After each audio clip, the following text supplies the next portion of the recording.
মনের সব আশাই যে সবসময় পূর্ণ হবে এমন কোনো কথা নেই। ভগবান না চাইলে কিন্তু সেই সব আশা কখনোই পূর্ণ হয় না। আজকে ছিল লোকনাথ বাবার পুজো, আর তাই সেই পুজোর জোগাড় করতে কিন্তু বসে গেছি স্নান টান সেরে।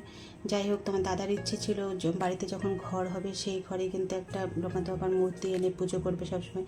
কিন্তু যেহেতু আমাদের সবসময় বাড়িতে থাকা হয় না, ভাড়া ঘরে থাকি, এখানে বাইরে থাকা হয়, তাই এখানেই কিন্তু একটা ছোট পিতলের মূর্তি এনেই কিন্তু পুজোটা আমরা প্রত্যেক বছর যেভাবে পারি আর কি ছোটো করেই করে থাকি। যাই হোক, এরপর কিন্তু সকালে সমস্ত কাজ করে কিন্তু স্নানটা শেষে ঠাকুর ঘরে এসে পুজোর জোগাড় করতে লেগে গেছিলাম। এরপর কিন্তু একটা ছোট্ট মালা করে ঠাকুরের গলায় পরিয়েও দিয়েছি, আর এদিকে ফলগুলো ধুয়ে নিয়েছি।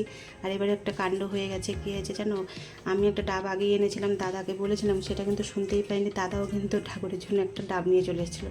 যাই হোক, দুজনে দুটো ডাব নিয়েছি। যাই হোক, সেখান থেকে কিন্তু সেই ডাবের জল দুটোর থেকেই দিয়েছিলাম। মনে যখন ইচ্ছে হয়েছিল দুজনে নিয়ে এসেছি, সেটার থেকে দেবো না, এটা ধরতে হবে না। এরপর কিন্তু তোমার দাদা পুজো সেরে নিয়েছিল, এরপর কিন্তু আমিও পুজোটা সেরে নিয়েছি। এরপর স্নান করে ছেলেও চলে এসেছে, যেহেতু আজকে ছেলে গরমের জন্য স্কুল যায়নি, ও বাড়িতে রয়েছে, তাই ও কিন্তু শিবের মাথায় জল ঢেলে তারপর কিন্তু লোকনাথ বাবার কাছে একটা মোমবাতিও জ্বালিয়ে পুজো করেছিল।